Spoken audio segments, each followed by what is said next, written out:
नमस्कार। प्राइम न्यूजमा स्वागत छ।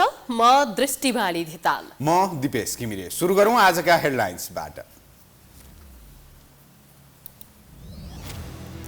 प्रचण्ड सरकारको 100 दिन प्रभावकारी काम हुन नसकेको सत्ता पक्षकै स्वीकारोक्ति, विवादास्पद निर्णय भएकोमा आलोचना, 3 महिना खेर गएको एमालेको टिप्पणी।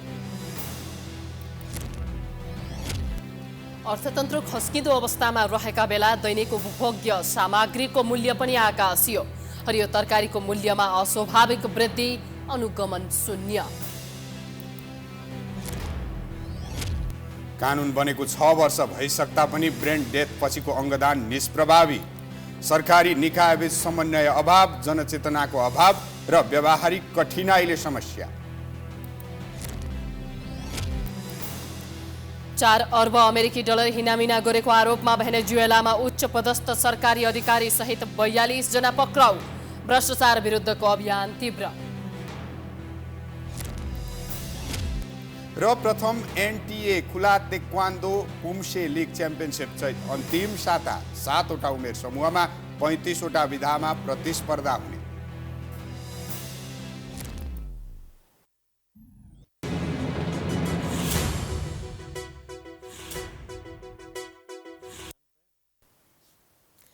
प्राइम न्यूज अब विस्तारमा। नेकपा माओवादी केन्द्रका अध्यक्ष पुष्पकमल दाहाल प्रचण्ड प्रधानमन्त्री बनेको भोलि 100 दिन पुग्दैछ। यो बीचमा उनले एमालेसँगको समीकरण बदल्दै काङ्ग्रेससँग समीकरण बनाउनु बाहेक खासै उपलब्धिमूलक काम गर्न सकेनन्। सरकारले यो अवधि उपलब्धिमूलक भएको बताए पनि प्रमुख प्रतिपक्ष दल नेकपा एमाले प्रचण्ड सरकारको 100 दिन निराशाजनक भएको टिप्पणी गरेको छ। संसदीय निर्वाचनको जनादेशपछि एमाले लगायत साना दलको सहयोगमा नेकपा माओवादी केन्द्रका अध्यक्ष प्रचण्ड गत पुस 10 गते प्रधानमन्त्रीमा नियुक्त भएका थिए। पुस 11 गते शपथ लिएका प्रचण्डले यसबीचमा सेवा प्रवाहलाई तीव्रता दिँदै भ्रष्टाचार निवारण गरेर सुशासन दिने प्रतिबद्धता गरेका थिए। तर उनले यो बीचमा केही कार्यक्रमको उद्घाटन र शिलान्यास गर्नु, सबै मन्त्रालयका सचिवलाई बोलाएर 1-2 पटक निर्देशन दिनु बाहेक केही नयाँ काम गर्न नसकेको सत्तारूढ दलका नेताहरू नै बताउँछन्। कसगतो अर्थतन्त्रलाई उकास्न नसकेको, शान्ति प्रक्रियाका अधुरा कामलाई पूरा गर्ने भन्दै सत्य निरूपण तथा मेलमिलाप विधेयक ल्याउनु बाहेक थप केही प्रगति नभएको, विकास निर्माणका काममा निश्चित कार्यविधि बनाएर अगाडि बढाउन नसकेको, छोटो समयमा 7 पटक मन्त्री परिषद विस्तार गरेर सत्ता गठबन्धनका दलका नेता तथा सांसदलाई खुसी पार्नु बाहेक प्रचण्डले कुनै नयाँ कामको थालनी गर्न नसकेको सत्तारूढ दलका नेताहरू नै बताउँछन्। 100 दिन पो पुग्न थालेछ त होइन? हेर्दा हेर्दै पो समय बित्दैछ त। यो गठबन्धनको अवस्था भनेको आफैमा यो विशेष अवस्था हो। अब त्यसमा पनि अहिले जुन हिसाबले नेपालको राजनीति बडो तरल छ, त्यो अवस्थाभित्र 100 दिन बित्ने कुरालाई कुनै अनौठो मान्नु जरुरी छैन। पहिला एउटा गठबन्धन थियो, त्यो गठबन्धन टुट्यो, 2 महिनापछि अर्को गठबन्धन बन्यो भनेपछि यो एक किसिमको अस्थिरताको कारणले पनि यो सरकारलाई काम गर्न गाह्रो भएको छ। सरकारको 100 दिनको गनाई र 100 दिनको काम चाहिँ आजदेखि सुरु गर्नुभयो भने यो सरकारलाई फेयर हुन्छ, किनभने योभन्दा अगाडि सरकारलाई काम गर्ने वातावरण पनि थिएन। यो संसदीय व्यवस्थामा 100 दिनलाई हनीमुन पिरियड भन्छ। कुनै सरकारको यो 100 दिनमा के गर्यो, अब यो सरकारको भविष्य कस्तो हुने हो, यो सरकारको काम कारबाही कस्तो हुने हो आकलन गर्नको लागि कुनै पनि सरकारलाई 100 दिन तपाईँको एक प्रकारको त्यो हनीमुन पिरियड भनेर दिने गरिन्छ। सरकार निर्माण भइरहँदा र विश्वासको मत लिइरहँदा प्रधानमन्त्रीजीले जे प्रतिबद्धताहरू जाहेर गर्नु भएको छ त्यो प्रतिबद्धता अनुकूल काम गरिदियोस् भन्ने हाम्रो पनि चाहना हो। जनताका तत्काल पूरा गर्न सकिने जल्दाबल्दा समस्याको समाधान गर्न पनि यो बीचको समय प्रधानमन्त्री प्रचण्डले भरपूर रूपमा प्रयोग गर्नुभन्दा पनि साझेदार दललाई फकाउन तथा सत्ता जोगाउनमा नै समय खर्चिएका छन्। प्रचण्डले भ्रष्टाचार निवारण गरेर सुशासन दिने नारा अघि सारेको भए पनि सत्ता साझेदार दललाई समेत खुसी पार्न सकेनन्। बरु उनले एमालेसँगको समीकरण परिवर्तन गरी काङ्ग्रेस लगायत साना दलको 10 दलीय समीकरण बनाए। चुनावका बेलामा गरिएको कुनै पनि प्रतिबद्धताको कामको समेत उनले सुरुवात गरेनन्। एमाले प्रचण्डले 100 दिन खेर फालेको टिप्पणी गरेको छ। यो 100 दिन अन्योलता, अस्थिरता र एक प्रकारको भय र चाहिँ सरकार देश र जनताको निम्ति खास कुनै काम गर्नको लागि, जनताको चाहिँ हितको पक्षमा खडा हुनको लागि यो बनेको होइन। यो सरकार चाहिँ खास नेताहरूको चाहिँ दैनिकीलाई राम्रो बनाउन मात्रै यो बनेको हो भन्ने सन्देश चाहिँ यो बीचको अवधिले व्यक्त गर्छ। तर सरकारले यसबीचमा उपलब्धिमूलक काम भएको प्रतिक्रिया दिएको छ। मूलतः एउटा कानुन निर्माणको क्षेत्रमा, सेवा प्रवाहको क्षेत्रमा सरकारले महत्त्वपूर्ण उपलब्धि हासिल गरेको छ। 100 दिनको अवधिमा सेवा प्रवाहको क्षेत्रमा हेर्दाखेरिमा भिडभाड हुने ठाउँहरू जुन खालका थिए, ती ठाउँहरूमा चाहिँ सरकारले जुन क्यू सिस्टम हटाउने भनेको थियो, त्यो क्यू सिस्टमलाई धेरै व्यवस्थित हुँदै गएको छ। अर्को कुरा, अर्थतन्त्रमा जुन खालको डामाडोलको स्थिति थियो, यसको बाह्य स्वरूप सुधार भएको छ। अर्को, किसानका समस्यासँग सम्बन्धित भएर एउटा दुधको मूल्यदेखि लिएर त्यसपछि हाम्रो यो गहुँको समर्थन मूल्य तोक्ने र लगायतका विषयहरू जति पनि छन्, ती विषयहरू पनि सरकारले त्यसलाई पनि समयमै सम्बोधन गरेको छ। सरकारले उपलब्धिको फेरस्ती समेत सोमबार सार्वजनिक गर्ने तयारी गरेको छ। सरकारले आफ्नो कार्यकाल उपलब्धिपूर्ण भएको दाबी गरे पनि कालो बजारी र कृत्रिम अभाव रोक्ने कुनै काम हुन सकेन। सत्ता साझेदार दलको भ्रष्टाचार नियन्त्रण र सुशासन दिने नारामा मात्र सीमित हुन पुग्यो।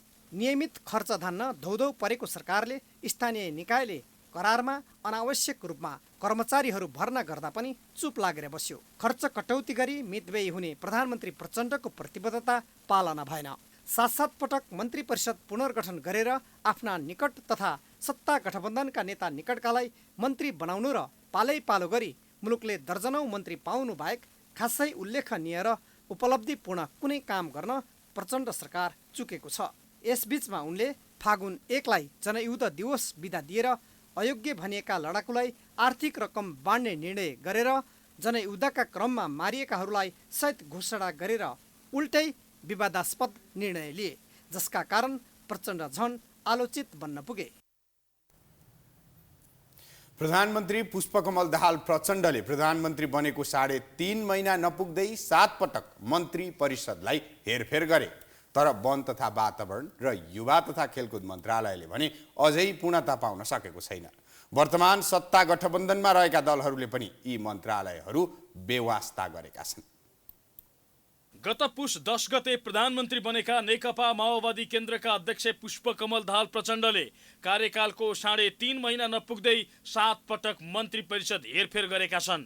प्रधानमन्त्री प्रचण्डले गरेको मन्त्री परिषद हेरफेरमा अधिकांश मन्त्रालयले नेतृत्व पाए, तर प्रतिनिधि सभाको निर्वाचनपछि रिक्त रहेका वन तथा वातावरण र युवा तथा खेलकुद मन्त्रालयले हालसम्म पनि मन्त्री पाउन सकेका छैनन्।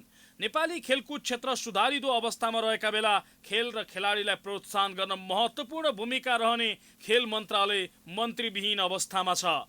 मन्त्रालयले नेतृत्वविहीन रहेको अवस्थामै नेपाल राष्ट्रिय क्रिकेट टिमले आइसिसी क्रिकेट विश्वकप लिग 2 मा तेस्रो हुँदै विश्वकपको ग्लोबल क्वालिफायरमा स्थान बनाउन सफल भएको थियो। यस्तै यही बीचमा नै नेपाली टिम अर्को वर्ष श्रीलङ्कामा हुने अन्डर-19 विश्वकपका लागि पनि छनौट भएको छ। खेलकुद मन्त्रालयको नयाँ नेतृत्व नआउँदासम्म सो मन्त्रालयको जिम्मेवारी प्रधानमन्त्री प्रचण्डले नै सम्हाल्दै आएका छन्। प्रधानमन्त्री सत्ताको खेलमै अल्झिँदा सुधारको बाटोमा रहेको नेपाली खेलकुदलाई प्रोत्साहनमा राहत मिल्न सकेको छैन। चुरेको उच्च दोहन भइरहेको अवस्थामा त्यसलाई रोक्न पनि कुनै गतिविधि अगाडि बढेको छैन। प्रधानमन्त्रीले मन्त्री परिषद विस्तारमा गरेको ढिला सुस्तीको कारण सत्ता गठबन्धनमा आबद्ध दल पनि हुन्। राजनीतिक दलहरू नै विकासै मन्त्रालयको पछाडि दौडिँदा वन र खेल मन्त्रालय ओझेलमा पर्ने गरेका छन्। वन तथा वातावरण र युवा तथा खेलकुद मन्त्रालयमा चाहे जति बजेट उपलब्ध नहुने र पार्टीका कार्यकर्तालाई पोस्न पनि कठिनाई देखिएकै कारणले यी मन्त्रालयहरूमा राजनीतिक दलहरूले चासो नदिने गरेको विश्लेषकहरूको बुझाइ छ। राजनीतिक दलहरूले बेवास्ता गर्दा नेपाली खेलकुद क्षेत्र ओझेलमा पर्ने र वन क्षेत्रमा पनि बिचौलियाको बिगबिगी बढ्ने उनीहरू बताउँछन्। सबैलाई पैसा बाँड्ने मन्त्रालय चाहिएको छ, कार्यकर्ताहरूलाई पोस्ने मन्त्रालय चाहिएको छ। आर्थिक रूपान्तरणका मुद्दाहरू कसरी उठाउनु पर्ने हो, कहाँ गएर टुङ्ग्याउनु पर्ने हो थाहा छैन। देशको प्रतिष्ठा साख गिर्दो छ। नागरिकहरूले कुशासनबाट नागरिकहरू प्रताडित भइरहेका छन्। सर्भिस सुविधा कुन चरीको नाउँ हो गुड गभर्नेन्स थाहा छैन। मन्त्रालय नै लामो समयदेखि नेतृत्वविहीन हुने र प्रधानमन्त्रीले पनि उक्त मन्त्रालयलाई समय दिन नपाउँदा कार्य सम्पादनमा पनि समस्या आउने विश्लेषकहरू बताउँछन्। त्यो मन्त्रालयको चाहिँ के अरे काम कारबाहीमा मन्त्री स्तरीय निर्णय गर्नुपर्ने हुन्छ। सचिवज्यूहरूले फाइल बोकेर प्रधानमन्त्रीकोमा जति बेला पनि गएर समय पाउने अवस्था रहँदैन। अनि मन्त्रालयगत समस्याहरू सबै कुराहरू प्रधानमन्त्रीले बुझ्न सक्ने अवस्था पनि रहँदैन। यो अन्तिममा गएर सेवाग्राहीलाई, विकासलाई, सबै कुरालाई प्रभाव पार्छ। सुधारिदो अवस्थामा रहेको खेलकुद क्षेत्रलाई थप उकास्न र वन क्षेत्रमा हुने उच्च चोरी निकासीलाई रोक्न प्रधानमन्त्रीले छिटोभन्दा छिटो मन्त्रालयमा नेतृत्व तोक्न जरुरी छ। साथै मन्त्रालयको जिम्मेवारी दिँदा पनि विषय विज्ञलाई अवसर दिन सके सो क्षेत्रको उत्थानमा थप बल पुग्ने विश्लेषकहरूको टिप्पणी छ। यसप्रति सरकारको समयमै ध्यान जान जरुरी छ। उपप्रधान एवं गृहमन्त्री नारायण काजी श्रेष्ठले मिटर ब्याज पीडित समस्या समाधानका लागि सरकार प्रतिबद्ध रहेको बताएका छन्। आइतबार बसेको प्रतिनिधि सभा बैठकमा बोल्दै श्रेष्ठले मिटर ब्याज पीडितलाई न्याय दिनका लागि जाँचबुझ आयोग गठन गर्ने निर्णय भएको भन्दै यस सम्बन्धी सबै समस्या समाधान गर्न सरकार प्रतिबद्ध रहेको बताएका हुन्। उनले आयोगलाई मिटर ब्याज सम्बन्धी सम्पूर्ण विषयमा अनुसन्धान गर्न पूर्ण अधिकार दिइने बताए। श्रेष्ठले मिटर ब्याजको अभ्यास सामन्तवादको अवशेष भएकाले नेपालमा सामन्तवादका सबै अवशेषहरू अन्त्य भयो भनेर सुनिश्चित गर्न सरकार अघि बढ्ने उल्लेख गरे। उनले अहिले सबै समस्या समाधानका लागि सहमति गरेको र मिटर ब्याज पीडितहरू पनि सहमतिबाट सन्तुष्ट रहेको दावी गरे।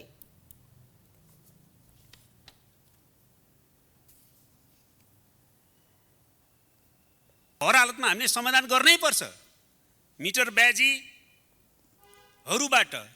जुन जनता पीडित छन्, अन्यायमा परेका छन्, तिनीहरूलाई न्याय दिनु छ, उनीहरूलाई पीडाबाट मुक्त गर्नु छ र नेपालमा साँच्चै सामन्तवादबाट लोकतन्त्रमा प्रवेश गरिसकेको नेपालमा सामन्तवादको अवशेषहरू अन्त भयो भन्ने हामीले सुनिश्चित गर्नु छ। मिटर ब्याजीको विषयलाई कानुनमा नै आर्थिक कसुर मान्दै कानुन बनाउने तयारी भएको उनले जानकारी दिए।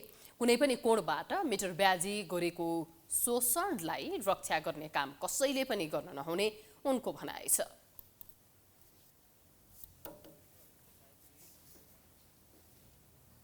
प्राइम न्यूज जारी छ, हामी ब्रेकपछि आउँछौँ।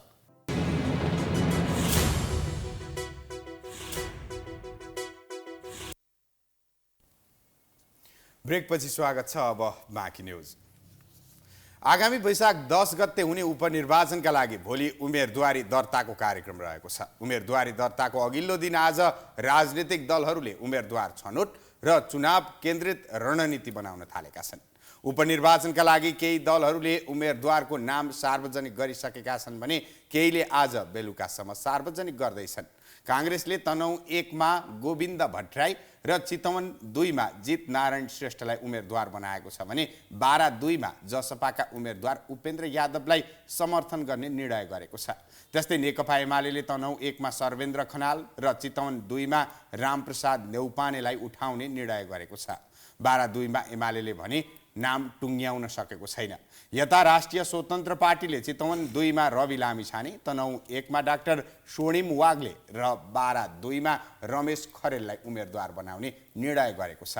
त्यस्तै जनमत पार्टीले 12 निर्वाचन क्षेत्र नम्बर 2 मा शिवचन्द्र प्रसाद कुशवाहालाई उम्मेदवार बनाउने भएको छ। गत निर्वाचनमा एमाले जसपा गठबन्धनका उम्मेदवार रामसहाय प्रसाद यादवसँग मात्र 354 मतले पराजित भएका कुशवाहा यसपटक जनमत पार्टीबाट उम्मेदवार बन्ने भएका छन्। उपनिर्वाचनका लागि 3 जिल्लामा मुख्य निर्वाचन अधिकृतको कार्यालय स्थापना भएसँगै चुनावी सरगर्मी बढेको देखिन्छ। निर्वाचनका लागि मुख्य निर्वाचन अधिकृतमा जिल्ला अदालतका न्यायाधीशहरू खटिएका छन्।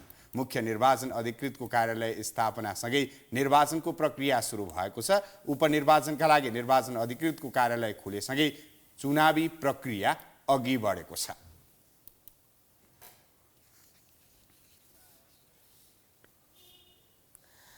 पछिल्लो तथ्याङ्क अनुसार झण्डै 22 लाख नेपाली वैदेशिक रोजगारीको सिलसिलामा विदेशमा छन्। दैनिक जसो विभिन्न देशमा रहेका नेपालीहरू अलपत्र परेका खबरहरू बाहिरिरहेका छन्। उनीहरूले भोगेका दुःखको कुनै हिसाब किताब नै छैन। तर वैदेशिक रोजगारलाई व्यवस्थित गर्ने जिम्मेवारी पाएका श्रम रोजगार तथा सामाजिक सुरक्षा मन्त्री शरद सिंह भण्डारी भने पदीय मर्यादा भुल्दै स्याम्पेन फोडेर प्रेमिकासँग खुसियाली मनाउनमै व्यस्त छन्। लोकतान्त्रिक समाजवादी पार्टीका वरिष्ठ नेता शरद सिंह भण्डारी शुक्रबार 12औं पटक मन्त्री बने। यिनको लागि सिंह दरबार त पानी पदेरो जत्तिकै छ। पटक पटक मन्त्री बनेका उनलाई यो खासै ठुलो सफलता होइन भन्ने धेरैलाई लागेको थियो। तर त्यो अनुमान असफल भएको छ। काम त त्यस्तै हो, उनका लागि मन्त्री बन्नु नै सफलता हो। 12 पटक मन्त्री बनेकोमा धुमधामले खुसियाली मनाएर उनले यसको पुष्टि गरिदिएका छन्। सो क्रममा उनले पदीय मर्यादा भुल्दै स्याम्पेन फोडेर खुसी साटिरहेका देखिन्छन्। यो हेर्नुहोस्। मन्त्री भण्डारी र उनकी प्रेमिका निर्जला राउतलाई आफन्तहरूले खादा र माला लगाएर अभिनन्दन गरेको भिडियोमा देख्न सकिन्छ। त्यस क्रममा समारोहमा उपस्थितहरूले स्याम्पेनको गुड्को लिँदै रमाइरहेका देखिन्छन्। यो पनि हेर्नुहोस्।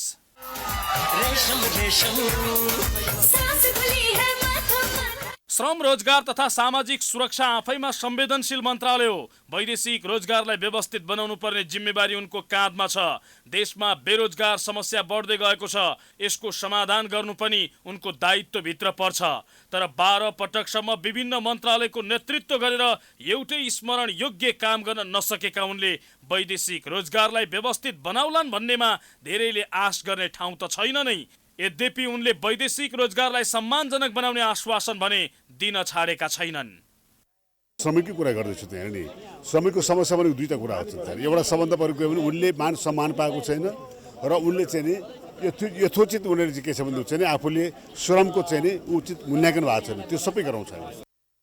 2038 सालमा सुधारिएको पञ्चायत व्यवस्थामा भएको प्रत्यक्ष निर्वाचनमा पटक पटक चुनाव जित्दै मन्त्री हुँदै आएका भण्डारी बहुदल आएपछि नेपाली काङ्ग्रेसमा आबद्ध भएका थिए। 2062-63 को जनआन्दोलनपछि बनेको अन्तरिम संसदमा काङ्ग्रेसबाट सांसद रहेकै बेला उनी काङ्ग्रेस छाडेर उपेन्द्र यादव नेतृत्वको मधेसी जनअधिकार फोरममा प्रवेश गरेका थिए। भण्डारीले मधेस आन्दोलनपछि भएको पहिलो संविधान सभा चुनावमा महोत्तरीबाट चुनाव जितेका थिए। तत्कालीन मधेसी जनअधिकार फोरमबाट अलग भएर विजय कुमार गच्छेदारले मधेसी जनअधिकार फोरम लोकतान्त्रिक गठन गर्दा भण्डारीले पनि साथ दिएका थिए। पछि गच्छेदारसँग पनि रुष्ट बनेका भण्डारीले राष्ट्रिय मधेस समाजवादी पार्टी गठन गरेका थिए। 2070 को चुनावमा 2वटा क्षेत्रबाट हारेको केही समयपछि विभिन्न 6वटा दलहरू मिलेर राजपा नेपाल निर्माण भयो। राजपामा भण्डारी नेतृत्वको दल पनि समावेश भएको थियो। सो पार्टीमा भण्डारी राजपाका अध्यक्ष मण्डलका सदस्य भए। त्यसपछि जसपा र लोसपा मार्फत उनले सक्रिय राजनीति गरिरहेका छन्। स्वार्थ अनुकूल दल फेर्न खप्पिस उनले नेपालको अस्थिर राजनीतिको फाइदा उठाउँदै 12 पटकसम्म मन्त्री बन्न सफल भएका छन्। तर 11 पटकसम्म मन्त्री बन्दा देश र जनताको पक्षमा सम्झन लायक काम गर्न नसकेका उनले अब 12औं कार्यकालमा पनि कुनै चमत्कार गर्लान् भन्नेमा जनता विश्वस्त हुने कुनै आधार देखिँदैन। नेपालको अर्थतन्त्र खस्किदो अवस्थामा छ। दैनिक उपभोग्य सामग्रीमा पनि महँगीले आकाश छोएको छ। हरेक घरको भान्सामा प्रयोग हुने तरकारी तथा फलफुलको मूल्यमा वृद्धि हुँदा उपभोक्ता मारमा परेका छन्। मूल्य वृद्धिले सन्तुलन गुमाउँदा पनि कुनै निकायबाट प्रभावकारी अनुगमन हुन सकेको छैन।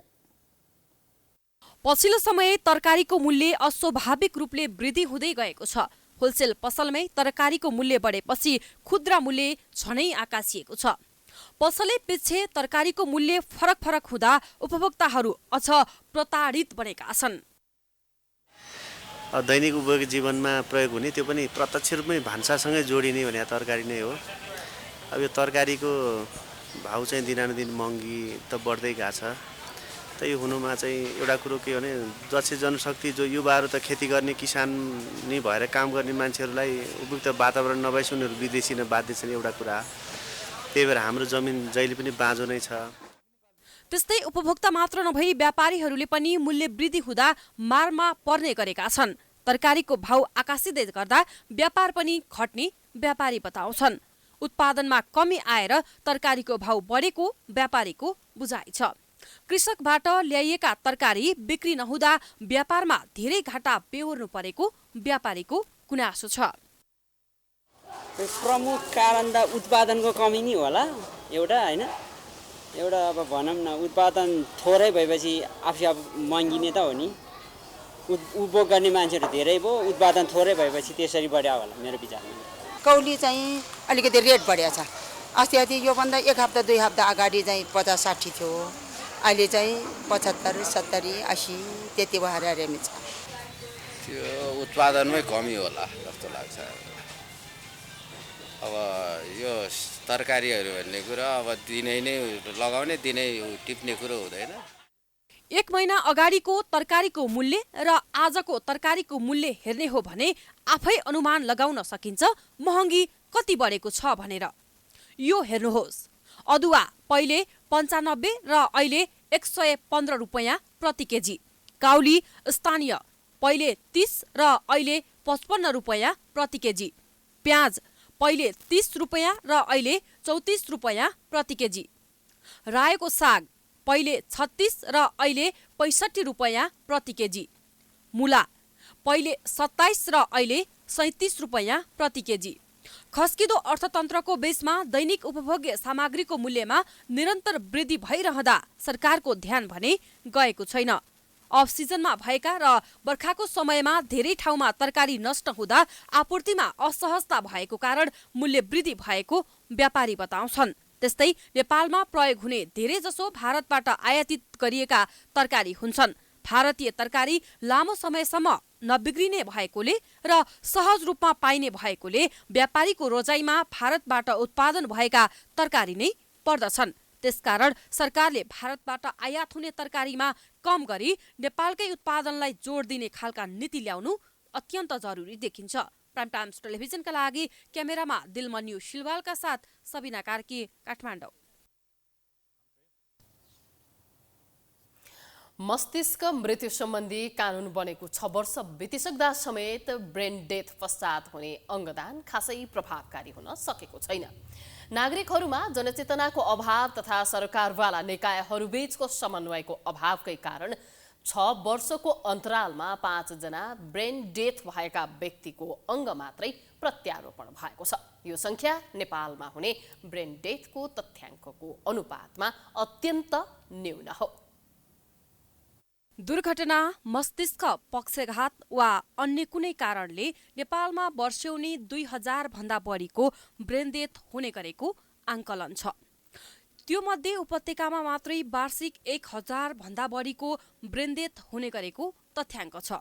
तर नेपालमा ब्रेन डेथ सम्बन्धी कानुन बनेको 6 वर्षमा ब्रेन डेथ भएका 5 जना व्यक्तिको अङ्गबाट 10 जनाको मृगौला र 3 जनाको कलेजो प्रत्यारोपण भएको छ।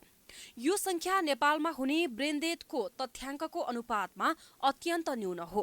तर पर्याप्त जनचेतनाको अभाव र सरकारवाला निकाय बेच्ने समन्वयको अभावका कारण ब्रेन डेथ पश्चात गर्न सकिने अङ्गदान सफल हुन सकेको छैन। हामीले जम्मा 5 जना ब्रेन डेथ भएको व्यक्तिबाट जम्मा 10 वटा मृगौला र 3 वटा लिभर चाहिँ ट्रान्सप्लान्ट गर्न हामी सफल भएका छौँ। भनेपछि यसको पर्सेन्टमा हिसाब गर्दाखेरि 0.5% भन्दा पनि कम हामीले ब्रेन डेथबाट लियौँ। जुन अघि हामीले सम्झिँदा भनेका थियौँ पश्चिमा मुलुकहरूमा 80% भन्दा बढी चाहिँ जुन प्रत्यारोपण हुन्थ्यो त्यो सबै प्रत्यारोपण चाहिँ ब्रेन डेथ डोनरबाट हुन्थ्यो भने अहिले हामी कहाँ छौँ त भन्दाखेरि तुलना पनि गर्न नमिल्ने अवस्थामा छौँ। र यो भनेको हामीबाट प्रयास नभएको पनि होइन। अहिलेसम्म हामीलाई 35-36 ठाउँबाट कलहरू आएको छ र हामी गएका छौँ र त्यहाँ विभिन्न कुराहरूको बाधा छ। त्यो पछि हामी आउँला त्यसमा। किन भएन त? जम्मा 5 वटा मात्रै किन भयो त अहिलेसम्म त? हुन त हामी 35-36 ठाउँमा गएका थियौँ नि त। तर विभिन्न बाधाहरू छ।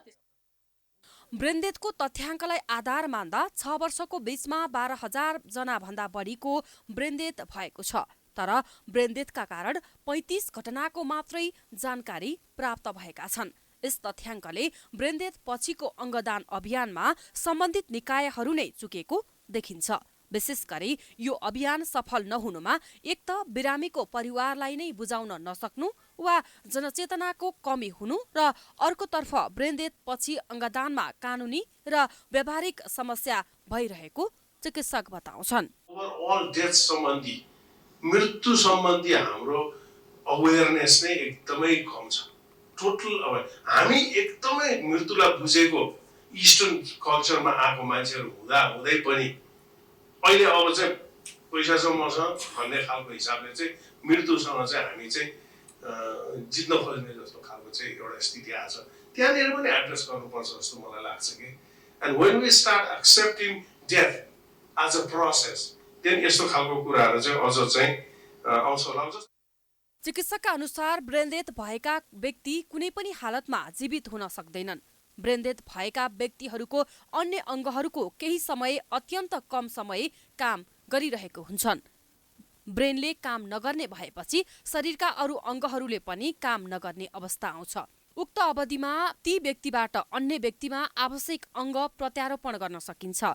एकजना मस्तिष्क मृत्यु भएको व्यक्तिबाट 2वटा मृगौला, 2वटा फोक्सो, 1वटा कलेजो, 1वटा मुटु, 1वटा प्यानक्रियास र 1वटा सानो आन्द्रा गरी 8वटा अङ्ग अन्य व्यक्तिमा प्रत्यारोपण गर्न सकिन्छ। अङ्ग निकालिसकेपछि मृगौला 24 घण्टा, कलेजो र आमाशय 10 देखि 12 घण्टा, मुटु तथा फोक्सो 4 देखि 6 घण्टाभित्र अर्को जीवित शरीरमा प्रयोग गरिसक्नुपर्ने चिकित्सक बताउँछन्। मन्त्रालयको तर्फबाट कमिटमेन्ट र बजेटमा प्रोग्राममा प्रब्लम आउँदैन। एउटा चाहिँ सँगै बसेर त्यसलाई सहज हुने डकुमेन्ट बनाऊ र त्यो टिमको चाहिँ अलिकति त्यो रेस्पोन्सिबिलिटीको क्ल्यारिटी चाहिँ गरौँ। त्यो गर्यो भने इट विल वर्क। किनभने नेपालमा पहिला पोस्टमार्टम गर्न कति झमेला थियो। अहिले अब प्रहरीले त्यो गरेपछि कुनै पनि डाक्टरले त्यो समस्याहरू छैन नि त। पहिलाको याद गर्नु भने अलि धेरै नै समस्या हुन्थ्यो हामी सुरु हुने बेलामा। त्यसकारण लेट्स डु मेरो विचारमा एउटा बाइन्डिङ डकुमेन्टको जरुरी छ। त्यो चाहिँ मन्त्रालयले सहजीकरण गर्न तयार छ। कुनै व्यक्तिले मृत्यु पश्चात अङ्गदानको घोषणा गरी मन्जुरीनामा दिएको वा मृतकको मन्जुरीनामा नभएको अवस्थामा परिवारको कुनै सदस्यले मृतकको शरीरको अङ्ग झिक्न मन्जुरी दिएको अवस्थामा मात्रै अङ्ग प्रत्यारोपण गर्न सकिने मानव शरीरको अङ्ग प्रत्यारोपण नियमित तथा निषेध ऐन 2055 को पहिलो संशोधन 2072 तथा नियमावली 2073 ले व्यवस्था गरेको छ। केन्द्रका अनुसार अहिलेसम्म 2100 जनाले मात्रै मृत्यु पश्चात अङ्गदानको मन्जुरी दिएका छन्। राष्ट्रिय स्वतन्त्र पार्टीका सभापति रवि लामिछाने विरुद्ध दोहोरो राहदानी लिएको विषयमा मुद्दा नचलाउने निर्णय विरुद्ध सर्वोच्च अदालतमा रिट दर्ता भएको छ। आज युवराज सफलले सभापति लामिछानेको राहदानी प्रकरणमा महान्यायाधिवक्ताको कार्यालय विरुद्ध सर्वोच्चमा रिट दायर गरेका हुन्। उनलाई राहदानी दुरुपयोग मुद्दामा महान्यायाधिवक्ताको कार्यालयले उन्मुक्ति दिएको थियो। महान्यायाधिवक्ता दिनमणि पोखरेलले मुद्दा नचलाउने निर्णय गरेसँगै लामिछानेले दोहोरो राहदानी लिएको भन्ने आरोपबाट क्लिन चिट पाएका थिए। प्रधानमन्त्री पुष्पकमल दाहालले विश्वासको मत लिने सन्दर्भमा लामिछानेलाई उन्मुक्ति दिइएको थियो।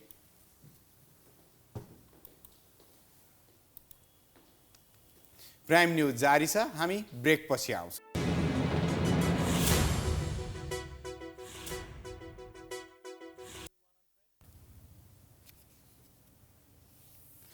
ब्रेकपछि स्वागत छ। अब बिजनेस न्यूज।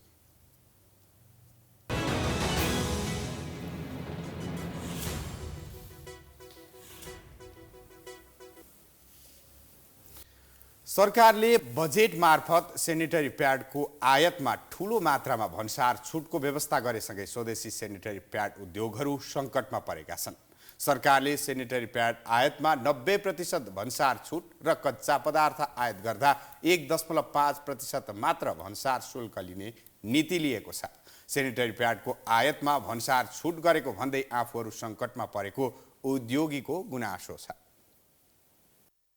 सरकारले सेनिटरी प्याड आयातमा 90% भन्सार छुट र कच्चा पदार्थ आयातमा 1.5% मात्र भन्सार शुल्क लिने नीति लिएपछि नेपालमा खुलेका प्याड उद्योगहरू सङ्कटमा परेका छन्।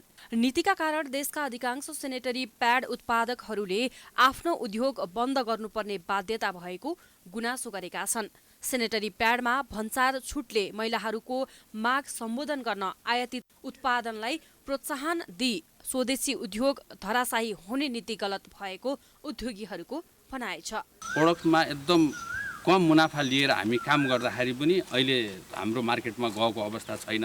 त्यसले गर्दा राज्यको नीति नियममा नै चेन्ज गरिदिएर आइदियो अहिले आएर। पहिला हामी चाहिँ 2077-78 सालमा 5 करोड बराबरको हामीले एक्सपोर्ट गरेका थियौँ, इन्डियामा हामीले माल पठाएको थियौँ भने अहिले आएर त्यो बिल्कुल ठप्प रह्यो।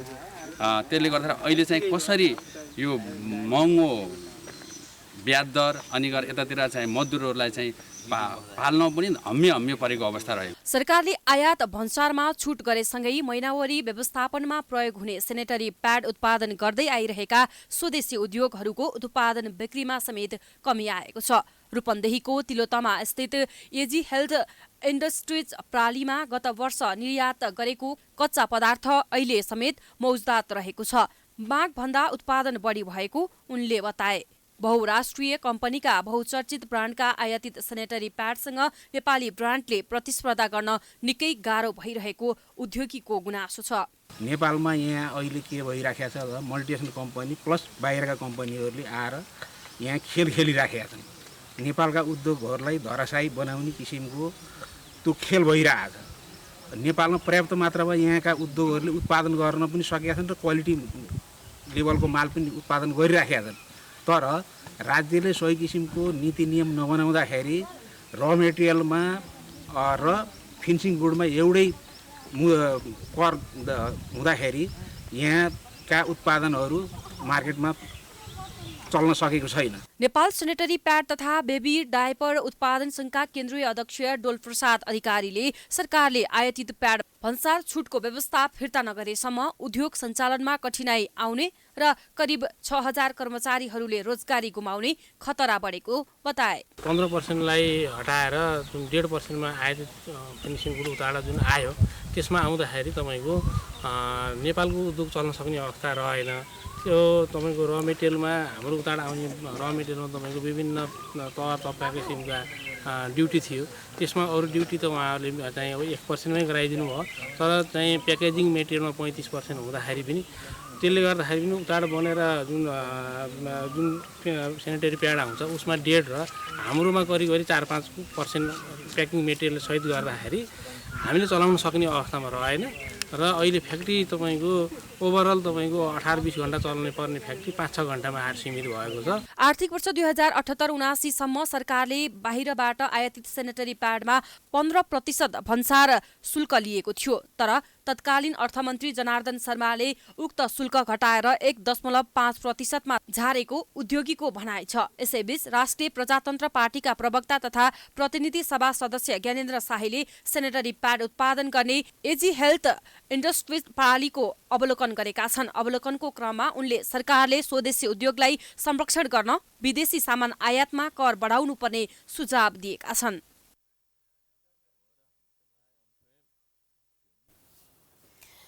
नेपाल घरेलु तथा साना उद्योग महासंघ र नेपाल विकास अनुसन्धान प्रतिष्ठान बीच उद्योग विकासका लागि इकोसिस्टम विकास गरी उद्योगको उत्पादकत्व बढाउने सम्बन्धी सम्झौता भएको छ।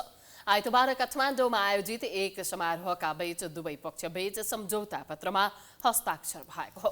उत्पादनमूलक कृषि र सेवा क्षेत्रका उद्यमीको इकोसिस्टम विकास गरी उत्पादकत्व वृद्धि गर्ने क्रममा इन्टरभेन्सनको रूपमा हाललाई कुनै निश्चित भौगोलिक क्षेत्रमा रहेका उद्योगहरू बीचको इकोसिस्टम विकास गर्न पहल गर्ने सम्झौता भएको हो। प्रत्येक प्रदेशबाट उत्पादनमूलक कृषि र सेवा 3 क्षेत्रका 2-2वटा कम्पनीको छनौट गरी 7वटा प्रदेशका 42वटा कम्पनीको इकोसिस्टम विकास गर्न कार्य गरिने बताइएको छ। उत्पादनमूलक कृषिजन्य र सेवा उद्योगमा संलग्न कम्पनीहरूको इकोसिस्टम विकास गरी सफल उद्यम बनाउने पाइलट परियोजना सञ्चालन गर्ने सम्झौताको उद्देश्य रहेको महासंघले जनाएको छ। महासंघ र प्रतिष्ठान मिलेर देशमा औद्योगिक सम्बन्ध र उद्यमशीलता प्रवर्धन गर्न पहल गरी औद्योगिक वातावरण प्रवर्धन गर्न नीति अनुसन्धानका कार्य गर्ने सम्झौता पत्रमा उल्लेख गरिएको छ।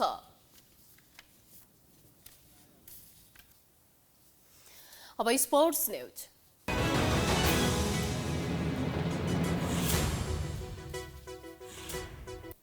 प्रथम एनटिए खुल्ला तेक्वान्दो पुम्से लिग च्याम्पियनसिप चैत्र 29 गते आयोजना हुने भएको छ। नेपाल तेक्वान्दो संघले आइतबार काठमाडौँमा पत्रकार सम्मेलन गर्दै प्रतियोगिताका बारेमा जानकारी गराएको हो। प्रतियोगितामा सिनियर, जुनियर, क्याडेट र सुपर क्याडेट गरी 7वटा उमेर समूहमा 35वटा विधामा प्रतिस्पर्धा हुनेछ। करिब 300 जना खेलाडीहरूको सहभागिता रहने यस प्रतियोगिताका लागि करिब 9,50,000 रुपैयाँ खर्च लाग्ने अनुमान गरिएको आयोजकले जनाएको छ। प्रतियोगिताबाट उत्कृष्ट खेलाडीहरूलाई छनौट गरी राष्ट्रिय टिमको तयारीमा समावेश गराउने तयारी रहेको सङ्घले जनाएको छ। प्रतियोगितालाई सम्पन्न गर्न नेपाल तेक्वान्दो सङ्घले सङ्घका उपाध्यक्ष भानुभहादुर चन्दको अध्यक्षतामा 7 सदस्यीय प्रतियोगिता आयोजक समिति गठन गरेको छ।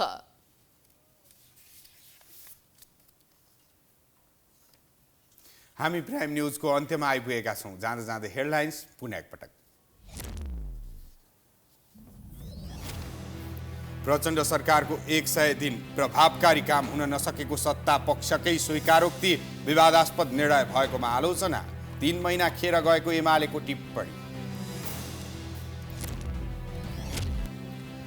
अर्थतन्त्र खस्किँदो अवस्थामा रहेका बेला दैनिक उपभोग्य सामग्रीको मूल्य पनि आकाशियो। हरियो तरकारीको मूल्यमा अस्वाभाविक वृद्धि, अनुगमन शून्य। कानुन बनेको 6 वर्ष भइसक्दा पनि ब्रेन डेथ पछिको अङ्गदान निष्प्रभावी। सरकारी निकायबीच समन्वय अभाव, जनचेतनाको अभाव र व्यावहारिक कठिनाइले समस्या। 4 अर्ब अमेरिकी डलर हिनामिना गरेको आरोपमा भेनेजुएलामा उच्च पदस्थ सरकारी अधिकारी सहित 42 जना पक्राउ। भ्रष्टाचार विरुद्धको अभियान तीव्र। र प्रथम एनटिए खुला तेक्वान्दो पुम्से लिग च्याम्पियनसिप सहित अन्तिम साता 7वटा उमेर समूहमा 35वटा विधामा प्रतिस्पर्धा हुने। प्राइम न्युज अहिलेलाई सकियो। यस पछिको प्रस्तुति जनता जान्न चाहन्छन् ऋषि धमलाको साथ। हेर्दै गर्नुहोला प्राइम टेलिभिजन। नमस्कार।